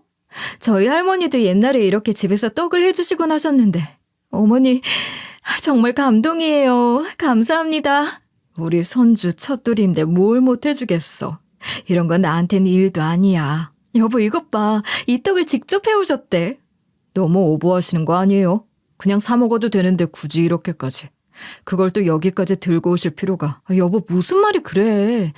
어머님, 이 사람 성격 아시죠? 감사하다는 말을 하기가 그렇게 쑥스러운 모양이에요. 그래, 알지 왜 몰라. 난 괜찮아. 내가 좋아서 한 일인걸. 기껏 마음 써서 해오신 걸 두고 남편이 대놓고 싫은 내색을 하니 제가 어떻게든 수습을 해보려고 했고, 시모도 침착하게 아무렇지 않은 듯이 대하셨지만 시모의 표정이 순간적으로 흔들리는 걸 전 봤거든요. 그러다 이내 웃음을 지으셨지만 상처를 받으셨을 거예요. 그런 모습을 보니 가슴이 저릿해지더라고요. 시모는 그야말로 진심을 다하시는데 남편이 자꾸만 그렇게 밀어내려고만 하니까 저도 뭘 어떻게 해야 할지 모르겠는 거예요. 그렇다고 남편에게 그러지 말라고 뭐라고 할 수도 없고. 다른 걱정 하나도 없다 싶었는데 시모와 남편 관계가 제게는 큰 고민이었던 것 같아요. 그러다 얼마 전 시부가 돌아가셨습니다. 다소 권위적이고 가부장적이라 제가 때로 독불장군 같다고도 했던 시부셨지만 시모를 아끼는 마음만큼은 저도 느낄 수 있었거든요. 그래서 남편에게 상처를 받는 시모를 보면서도 시부가 계셔서 참 다행이라고 생각했어요. 그런데 그런 시부가 돌아가신 거잖아요. 어쨌거나 시모에게는 큰 울타리가 되어주셨던 분이신데 시부가 돌아가신 것이 시모에게 어떤 변화를 가져오게 되지는 않을까 그런 걱정이 되기도 했던 것 같아요.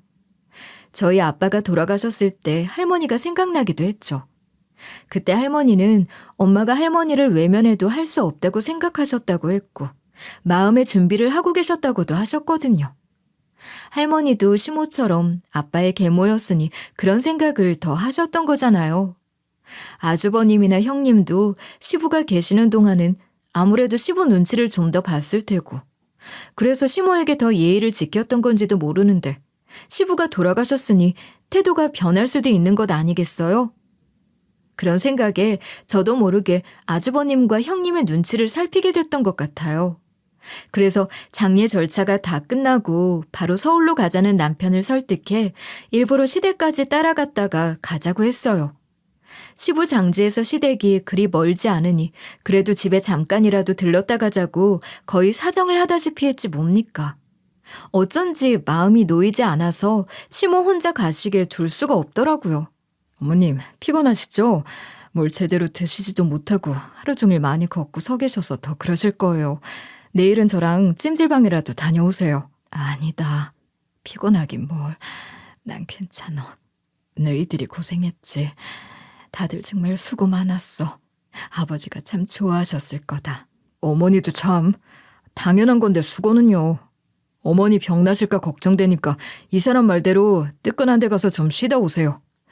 마음 같아서는 어디 온천 같은 데라도 다녀오시라고 하고 싶은데 어머님이 안 가시려고 하실 테니까 그런 건 나중에 하더라고 말입니다. 말만 들어도 고맙다. 그래, 고마워. 형님, 전 그런 생각을 하지도 못했는데 역시 형님이 다르신 것 같아요. 늘 형님께 많이 배워요. 에이, 난 맏며느리 아니야. 그리고 어머님 모시고 사는 입장, 아니, 어머님한테 얹혀 사는 입장이니 내가 어머님을 조금 더 아는 것뿐이야. 동서도 어머님한테 참 잘하잖아. 앞으로도 어머니는 우리가 잘 모실 테니까 재수 씨는 아무 걱정 마세요. 넌 어머니한테 신경 좀 더 쓰고 말이야. 아주버님과 형님이 특별히 시모에게 더 신경을 쓰고 챙기려는 모습을 보니 한결 마음이 놓였어요. 그제야 마음 편히 서울로 돌아가도 되겠다 싶더라고요. 남편의 표정은 뭔가 복잡한 듯 했지만 남편 역시 아주버님 내외가 시모를 계속 모시겠다고 하니 안심이 됐을 거예요. 시모 일로 신경을 쓰고 싶지 않았을 테니까요. 어찌됐든 걱정했던 일이 기우에 불과한 것이었고 현실이 되지 않아서 천만다행이라고 생각했어요. 아주버님과 형님이 그렇게 마음을 쓰시니 시모도 시부 돌아가신 허망함을 조금은 쉽게 극복하실 수 있지 않을까 하며 안도했던 것 같아요. 문제는 시부가 돌아가시고 나니 남편은 시댁의 발걸음이 더욱 뜸해졌던 겁니다. 시부가 계셨을 때는 그래도 시부가 내려오라고 하면 못 이기는 척 꼬박꼬박 내려가긴 했는데 이젠 그런 시부가 안 계시니 명절 때도 애 교육상 안 갈 수는 없고 억지로 잠깐 갔다 오는 정도에 그치고 시모 생신 같은 건 신경도 안 쓰고 시부 제사까지도 건너뛰고 안 내려가려고 하는 거예요. 아주버님이랑 통화하면서 대충 말로 때우고 돈이나 보내고 하면서 말입니다. 남편이 그러는 게 늘 죄송하면서도 그렇다고 뭐 저 혼자 뜬금없이 시댁에 내려가기도 쉽지 않고 마음만 불편했던 것 같아요. 그러다 시모 생신을 앞두고 저 혼자 시댁에 갈 기회가 생겼지 뭐예요? 마침 제가 시댁 근처 지방으로 출장 일정이 잡혔거든요. 그참에 시댁에서 하룻밤 자고 올라오기로 했어요. 게다가 아주버님과 형님 가족이 집을 비우신다고 해서 시모와 모처럼 오붓하게 좋은 시간을 보내면 되겠다 하며 좋아했죠. 시모도 그런 마음이셨는지 그 어느 때보다 반갑게 절 맞아주셨어요.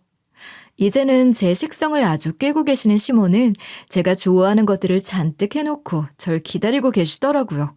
어머니, 언제 이렇게 다 준비하셨어요? 세상에 힘드셨을 텐데 그냥 외식이나 하게 말씀 안 드리고 올 걸 그랬나 봐요. 무슨 소리야. 이렇게 음식 준비하는 것도 내게는 큰 행복인데 그걸 왜 뺏으려고 해. 어머니 힘드실까 봐 그러죠. 이거 다 손 많이 가는 음식들인데. 어머니 정말 감사해요. 다 제가 좋아하는 것들이에요. 네가 이렇게 좋아하면서 먹어주면 그 이상 바랄 게 어디 있겠니. 천천히 많이 먹어. 많이 해놨으니까 갈 때 싸줄 것도 충분해. 올 때마다 이렇게 많이 먹고 또 그보다 더 많이 싸주시고 늘 감사합니다. 음식이 정말 다 너무 맛있어요. 그래? 다행이네. 어머니, 외롭진 않으세요? 글쎄다. 가끔 적적할 때야 왜 없겠니. 그래도 괜찮아. 네가 이렇게 내 안부를 챙기는 것만으로도 안 외로운 거 아니겠어? 시모는 따뜻하게 웃으시며 제 손을 잡아주셨고 저도 시모의 손을 감싸쥐었어요. 외롭지 않으시냐고 제가 여쭈었을 때 시모는 잠시 생각에 잠기시는 듯 했는데 순간 저도 마음이 뭉클해지더라고요. 가족이라는 울타리 안에서 항상 모든 걸 주는 역할을 하셨던 시모는 시부가 떠나시고도 변함없이 가족들을 챙기시지만 그 속에서 느끼는 외로움은 어쩔 수 없을 거라는 생각도 들었던 것 같아요. 또 시부가 돌아가신 이후로 부쩍 뜸해진 남편에 대한 서운함도 갖고 계실 것 같았고 저 또한 그 부분이 늘 마음에 걸렸던 것이니 시모와 둘이서 얘기할 기회가 생겼을 때 그런 이야기도 하고 싶더라고요. 어머니, 그이가 통 안 내려와서 서운하시죠? 원래도 살가운 사람은 아니었어도 그래도 제가 어머님 입장이면 서운하기도 하고 괘씸하기도 할 것 같아요. 어머니, 아버님이 그러셨던 것처럼 어머님도 그이한테 몇 날 몇 시에 내려오너라. 딱 그렇게 해보세요. 보고 싶은 마음이야 있지만 어떻게 그러겠니. 억지로 풀리는 감정이 아닌 것을. 오랜 상처잖아. 그 상처를 준 사람이 바로 나인데 내가 어떻게 그러겠어. 어머니, 서운하셔도 조금만 더 기다려주세요. 언젠간 그 사람 마음도 조금씩 열릴 거예요. 언제까지나 저러겠어요? 그럼 더 바랄 게 없지. 암만. 그런데 그렇게 되지 않아도 괜찮아. 난 너희들이 잘 사는 걸 멀리서 지켜보는 것만으로도 좋아. 어머니, 그래도 마음 헛헛하거나 그러실 때는 자식들한테 좀 기대기도 하고 그러세요. 저한테 먼저 연락도 하고 그러셔도 돼요. 저 배려해 주신다고 안 그러시는 거 저 너무 잘 아는데요. 그러셔도 된다고요. 그래, 고맙다. 고마워. 네가 있어서 정말 좋아. 네가 우리 가족이라서 정말 다행이야. 감사한 일이구나. 그렇게 말씀하시는 시모의 목소리가 가늘게 떨렸고 눈시울이 붉어지시더니 이내 눈물이 가득 고이시더라고요. 그런 시모를 보고 제가 먼저 눈물을 뚝뚝 흘렸고 시모와 저는 그렇게 따뜻한 마음을 나누며 좋은 시간을 보냈어요. 저 혼자라도 시모를 뵈러 가길 정말 잘했다고 생각했죠. 한결 좋은 마음으로 시모에게 다음을 기약하는 인사를 드리고 서울로 올라가는 길. 차가 막혀도 짜증 하나 나지 않는 걸 보면 제가 정말 마음이 좋았던 것 같아요. 그렇게 얼마쯤 갔을 때 시모한테 전화가 오는 거예요. 제가 뭘 빠뜨리고 왔나 싶어 가벼운 마음으로 전화를 받았는데 시모가 울먹이는 목소리로 수상한 말씀을 하시는 겁니다. 어머니, 어쩐 일이세요? 혹시 제가 뭘 빠뜨리고 온 게 있어요? 미야, 잘 지내니? 네? 어머니, 그게 무슨 말씀이세요? 방금 오늘따라 유난히 네 생각이 나고 보고 싶어서 전화했다. 어머니, 무슨 일 있으세요? 이게 대체... 그래, 조만간 한번 내려오렴. 내가 키니 할 말도 있고. 어머니, 옆에 누가 있어요? 무슨 상황인 건지. 그래, 그러자. 연락하마. 어리둥절한 제 반응에도 아랑곳 없이 시모는 황급히 전화를 끊으려고 하셨어요. 아니, 방금 시댁에서 나오는 길인데 이게 대체 무슨 소리란 말입니까? 전화가 끊어지고 나서도 한동안 정신이 멍했던 것 같아요. 상황 파악이 안 되는 거죠. 그러다 가만 생각을 해보니 시모가 그런 식으로 제게 어떤 도움을 요청하는 건 아닌가 싶은 거예요. 분명 대놓고 말씀을 하실 수 없는 상황이셨던 것 같으니 그런 식으로 제가 알아듣길 바라면서 하신 말씀이 아닐까 싶더라고요. 거기까지 생각이 미치긴 했지만 도무지 무슨 일인지 알 수가 없었습니다. 하지만 그렇다고 모른 척 그냥 서울로 올 수는 없어서 차를 돌려 다시 시댁으로 향했어요. 달리 방법이 없잖아요. 어떻게 운전을 해서 갔는지도 모르겠는데 어찌어찌 시댁에 도착을 했고 현관 앞에 서서 벨을 누르려다가 혹시 몰라 잠깐 멈칫했어요. 시모가 제게 알리고 싶은 어떤 곤란한 상황이 벌어지고 있는 거라면 벨을 누르면 안 될 것 같더라고요. 마침 지난밤에 시모와 산책을 하고 들어갈 때 시모가 비밀번호 누르는 걸 봐서 기억하고 있었던 덕분에 벨을 누르지 않고 비밀번호를 누르고 들어갈 수 있었는데 그렇게 들어간 시댁에서 제가 뭘 봤는지 아세요? 그야말로 경악할 광경이 제 앞에 펼쳐진 겁니다. 저는 너무 놀라서 아무 말도 못하고 입을 틀어막을 수밖에 없었어요. 제가 마주한 광경은 아주버님과 형님, 그리고 형님의 친정엄마까지 합세 시모를 종부리듯 부리며 조롱하고 있는 모습이었습니다. 쓰레기를 집어던지며 소리를 지르고 시모는 청소기 놔두고 마루 걸레질을 하고 있었어요. 그 모습이 꼭 네 발로 기는 짐승을 떠올리게 했어요. 그도 그럴 것이 아주버님과 형님, 형님의 친정엄마가 시모를 짐승 다루듯이 했거든요. 아주버님과 형님은 시모에게 쓰레기를 집어던지며 청소 똑바로 하라고 소리를 지르고 있었고 형님 친정엄마는 그 모습을 보며 깔깔거리며 비웃고 조롱하고 있었어요. 아주 짧은 순간 마주한 모습이었지만 너무나도 충격적이었죠. 저는 너무나도 어이없고 황당해서 그 사람들을 향해 소리를 질렀는데 제 귀에 들리는 제 목소리가 울부짖듯이 들리더군요. 지금 이게 대체 뭐 하는 짓이에요? 아니 동서. 동서가 어떻게 여길. 재수씨, 이렇게 갑자기 무슨 일로. 어떻게? 무슨 일이냐고요? 당신들이야말로 대체 이게 무슨 짓이냐고요? 어머니, 얼른 일어나세요. 애미야, 내가. 어머니, 대체 왜 이런 걸 당하고 가만히 계셨던 거예요? 네? 아니 동서, 그렇게 흥분할 일이 아니고. 그러니까 내 말을 좀 들어봐. 지금 이 상황에 제 눈으로 다 봤는데 무슨 할 말이 있으시단 겁니까? 어디 말씀해 보세요.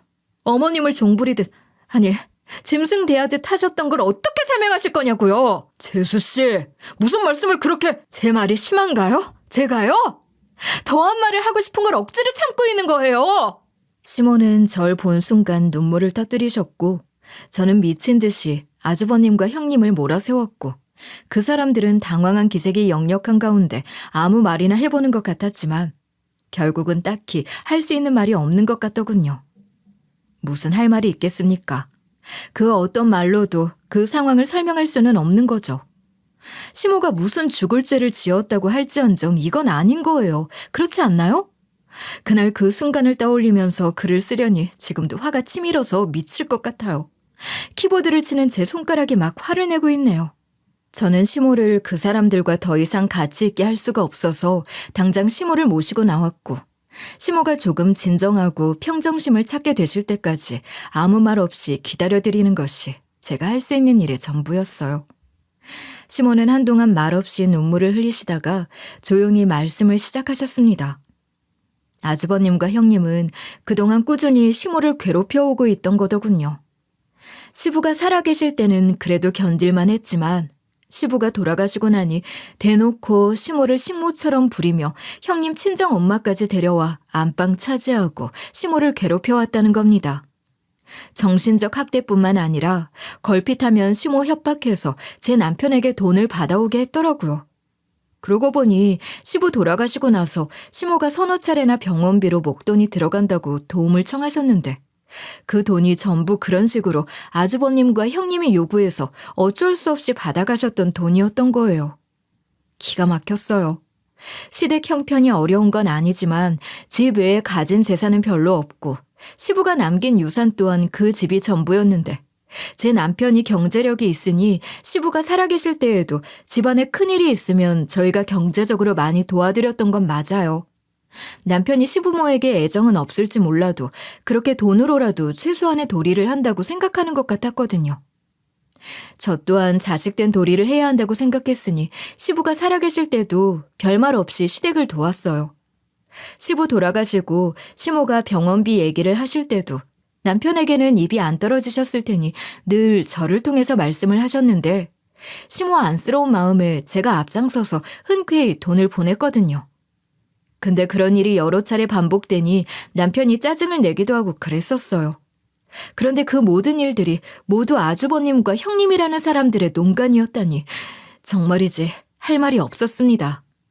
그런데 아무리 생각해도 도저히 이해가 안 되는 건 시모는 왜 이런 부당한 처우를 모두 감수하면서 아주버님과 형님의 꼭두각시가 되었던 걸까요? 대체 무슨 약점을 잡혔길래 그런 비인간적이고 모욕적인 대접을 받으면서도 그런 사람들에게 돈까지 만들어줘야 했던 건지 이해할 수가 없잖아요.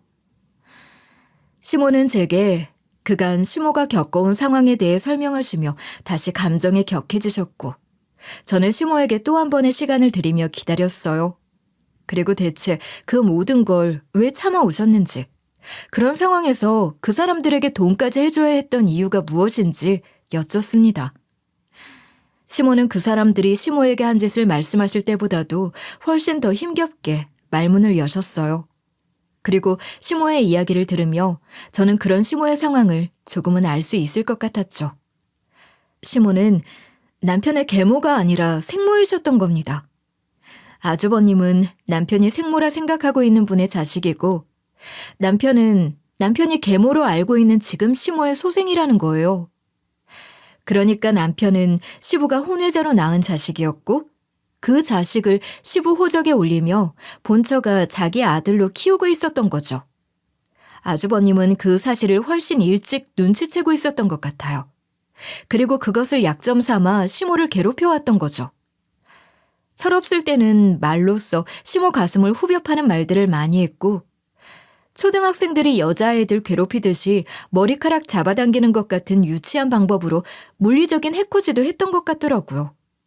시부 눈을 피해서 그런 식으로 시모를 괴롭혀왔던 것인데 아주버님은 그런 짓을 하면서 만약 누구에게라도 자기가 시모를 괴롭히고 있다는 사실을 드러내는 순간 남편에게 모든 사실을 밝힐 거라고 했다는 겁니다. 어머니, 세상에.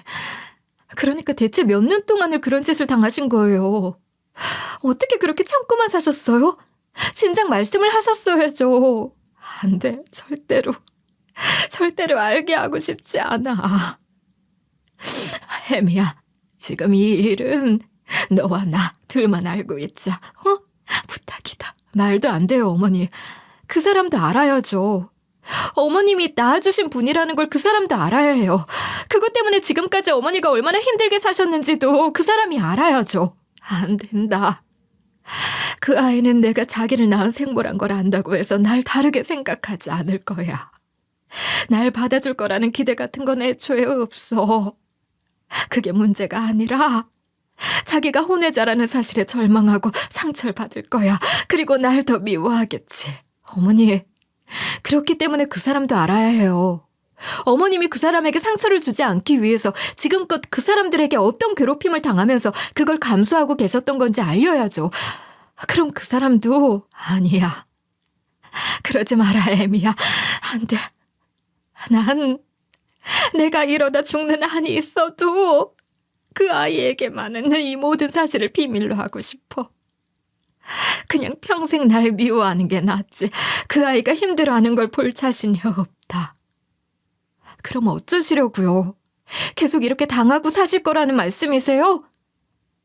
이제 네가 알게 됐으니 심하게 하진 못할 거야. 돈을 가져오라는 소리도 덜하겠지. 어머니, 그걸 말씀이라고 하세요?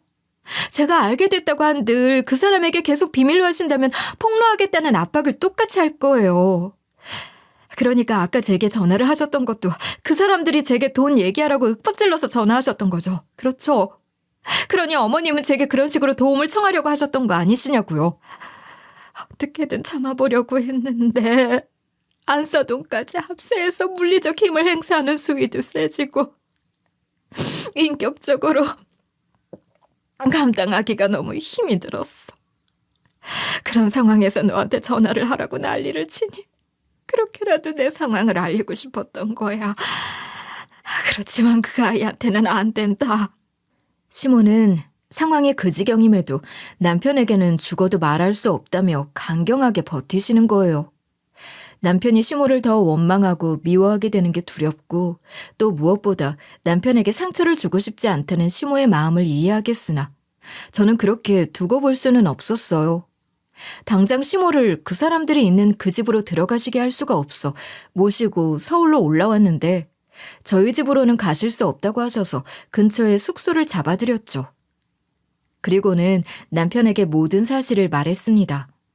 남편은 시모의 예상대로 자신이 혼외자라는 사실에 시모가 자신을 낳아준 생모라는 사실에 큰 충격을 받았고 그 사실을 받아들이기 어려워했어요. 오랜 시간 계모로 알고 있었던 사람, 어린 시절부터 서먹하고 어색한 거리감을 유지했던 사람, 아무리 다가와도 벽을 치고 절대 넘어오지 못하게 했던 사람, 미묘하고 복잡한 거부감을 갖고 있던 그 사람이 생모였다는 걸 쉽게 받아들이지 못하는 게 당연해요.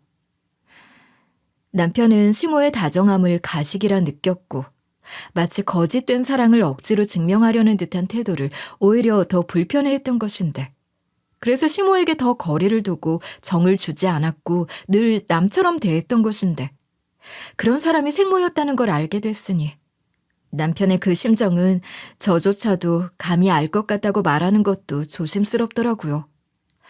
그럴 리가 없다고 차라리 거짓이길 바라는 마음뿐인 것 같았어요.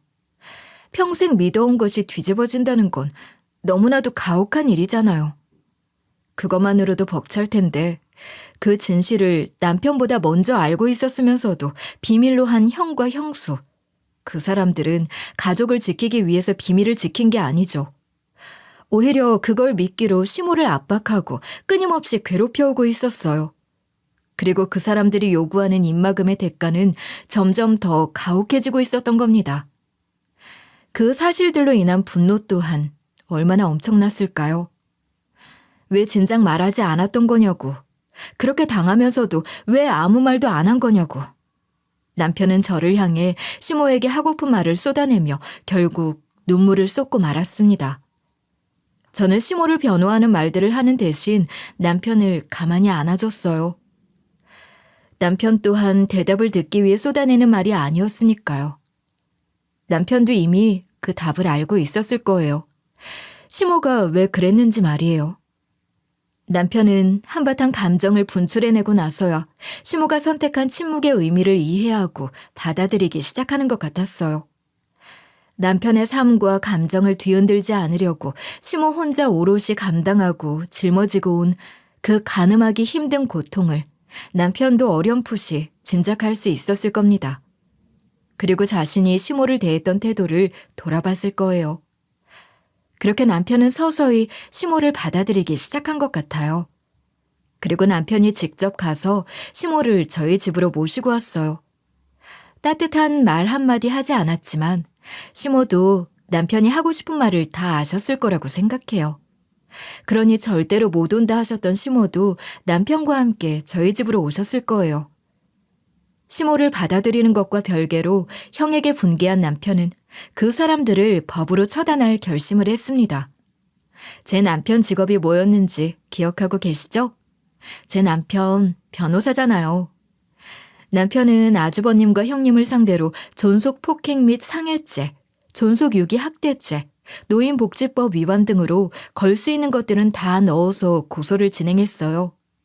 소장을 받고 나니 그때까지는 쥐 죽은 듯 가만히 숨죽여 사태를 지켜보고만 있던 그 사람들이 저희 집을 찾아왔더라고요. 그 사람들은 손이 바닥에 닿을 정도로 깊이 엎드려 간절함을 담은 목소리로 떨면서 말했어요. 제발 한 번만 용서해줘. 우리도 잘못한 거 알아. 그렇지만 그래도 우린 가족이잖아. 너는 내 하나뿐인 동생이고. 동생? 누가 동생을 담보로 그런 짓을 하지? 형한테 내가 동생인 적이 있긴 해? 배달은 동생인 걸 알고 있었을 테니 나를 향한 모습들도 모두 가식이었겠지. 아버지 돌아가신 후로는 날 은행으로 생각했던 거 아니야? 아니야, 절대 아니야. 내가 어떻게 너한테 그럴 수가 있겠어. 우리는 같은 아버지 밑에 태어난 형제잖아. 서방님, 저희도 너무 힘들어서 그랬어요. 돈이 필요해서 어쩔 수 없었다고요. 힘들어서 그랬다고요? 말이 되는 소리를 하세요. 100번 양보해서 그게 사실이라고 하더라도 돈이 필요하면 정당하게 빌렸어야죠. 그런데 어떻게 하셨죠?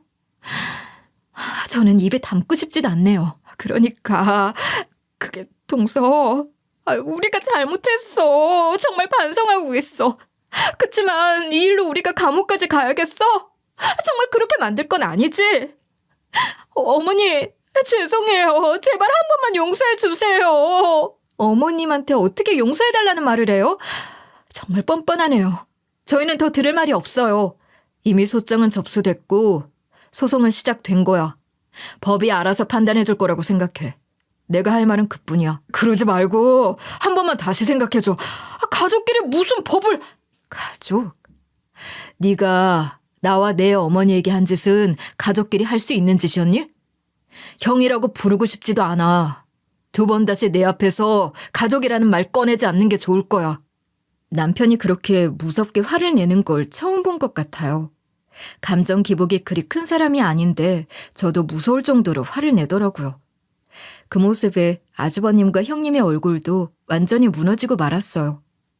아무리 용서를 구하고 빌어도 안 된다는 걸 직감한 것 같았죠.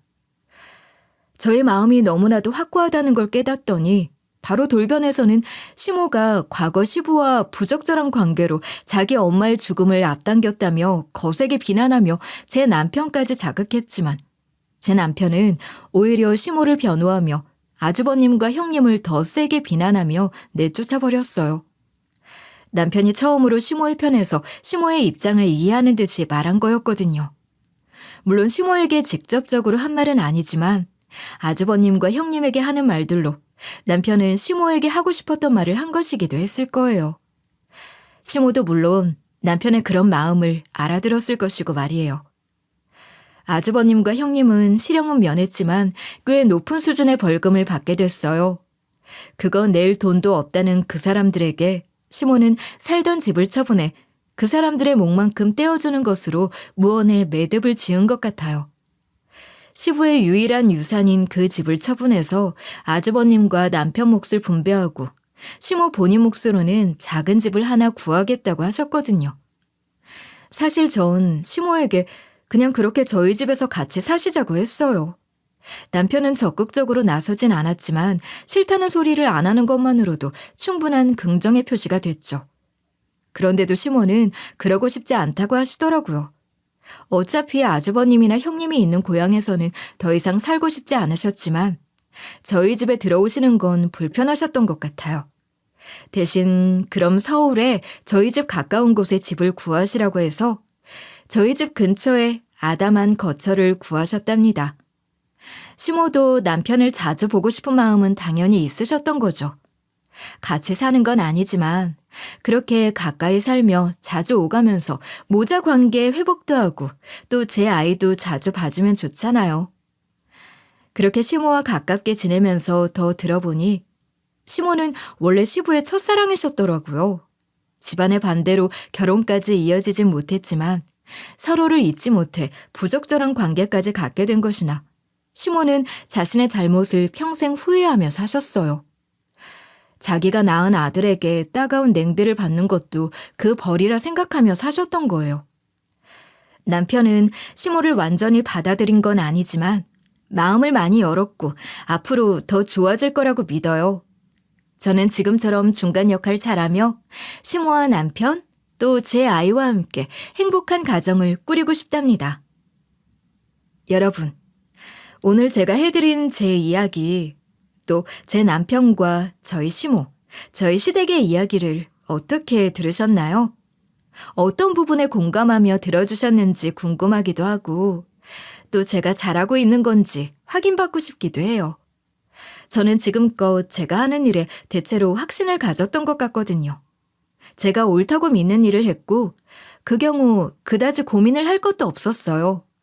그러고 보면 제가 살아온 환경은 참 감사하게도 대체로 평탄했던 것 같아요. 사랑 많은 할머니, 엄마 밑에서 제가 알아야 할 것들을 제대로 배우며 자랐으니까요. 잘 몰랐을 땐 다들 그렇게 사는 거라고 생각했는데 그게 아닌 거죠. 저는 정말 운 좋게도 행복한 어린 시절을 보냈던 것이고 남편처럼 혼란과 상처가 가득한 어린 시절을 보내는 사람들이 아주 많다는 걸 알게 됐어요. 그럴수록 전 더욱 감사하는 마음을 가져야겠다고 생각했고 제 아이에게도 제가 받았던 사랑을 주면서 제가 배웠던 것들을 가르치며 살고 싶어요. 사랑 많고 마음이 깊은 시모도 함께 그렇게 살 거예요. 그렇게 부대끼며 살다 보면 남편에게도 가족의 의미라는 것이 더욱 진하게 전해질 날도 곧 오겠죠? 아이를 낳고 정말 많은 것들을 느끼고 배웠듯이 시모와의 새로운 관계를 통해 남편도 더 많은 것을 알게 되고 또 그로 인해 더 행복한 사람이 되면 좋겠습니다. 제 이야기를 끝까지 들어주신 여러분들도요. 늘 행복하시길 바라는 마음으로 저의 이야기를 마치려고 해요. 다시 한번 진심으로 감사의 말씀 전합니다. 감사합니다.